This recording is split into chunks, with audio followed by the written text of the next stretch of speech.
Stella's Book Club. Super stories for super kids, mums and dads. The True Story of the Three Little Pigs by a Wolf. As told to Jon Scieszka, illustrated by Lane Smith. Everybody knows the story of the three little pigs, or at least they think they do. But I'll let you in on a little secret.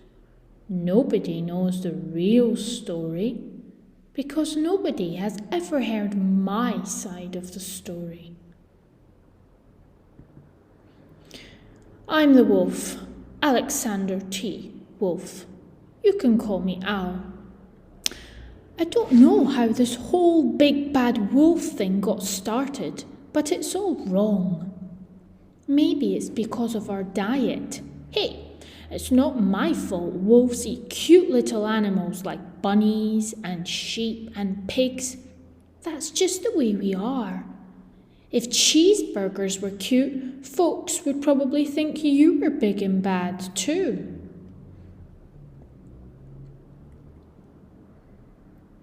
But, like I was saying, the whole big bad wolf thing is all wrong. The real story is about a sneeze and a cup of sugar. This is the real story. Way back in Once Upon a Time, I was making a birthday cake for my dear old granny. I had a terrible sneezing cold. I ran out of sugar. So I walked down the street to ask my neighbour for a cup of sugar. Now, this neighbour was a pig, and he wasn't too bright either. He had built his whole house out of straw. Can you believe it? I mean, who in his right mind would build a house of straw? So, of course, the minute I knocked on the door, it fell right in. I didn't just want to walk into someone else's house, so I called, little pig, are you in?" No answer. I was just about to go home without the cup of sugar for my dear old granny's birthday cake. That's when my nose started to itch. I felt a sneeze coming on. Well, I huffed and I snuffed. Achoo! And I sneezed, a great sneeze.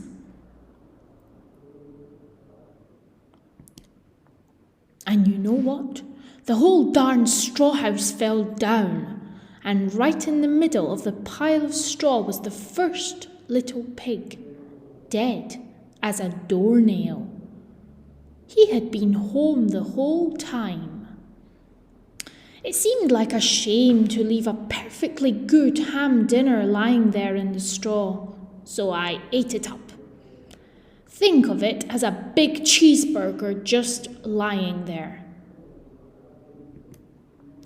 I was feeling a little better, but I still didn't have my cup of sugar, so I went to the next neighbour's house. This neighbour was the first little pig's brother. He was a little smarter, but not much. He had built his house of sticks.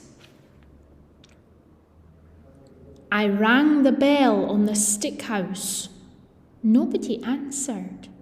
I called, Mr. Pig, are you in?" He yelled back, "Go away, wolf! You can't come in. I'm shaving the hairs on my chinny chin chin."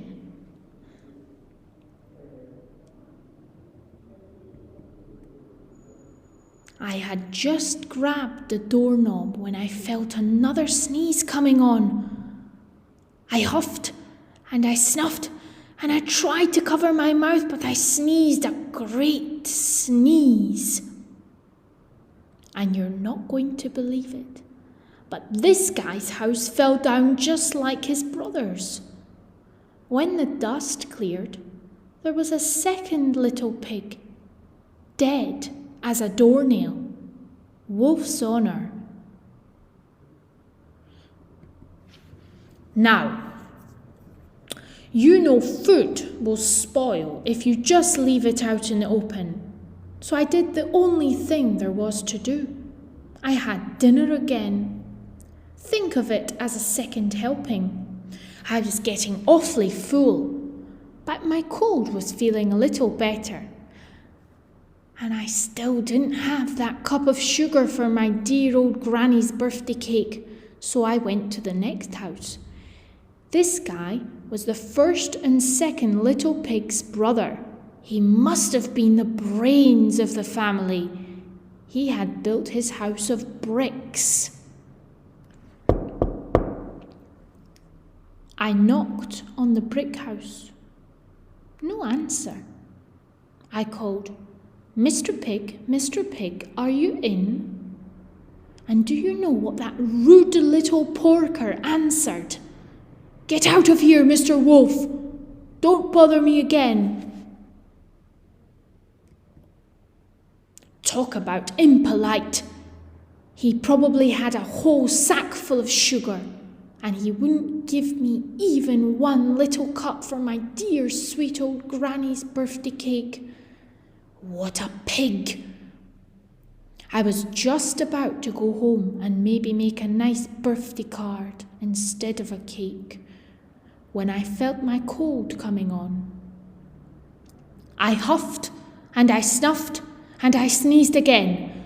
Then the third little pig yelled, and your old granny can sit on a pin.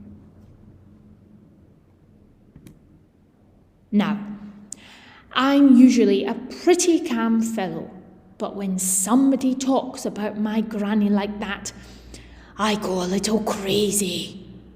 When the cops drove up, of course, I was trying to break down this pig's door, and the whole time I was huffing and puffing and sneezing and making a real scene.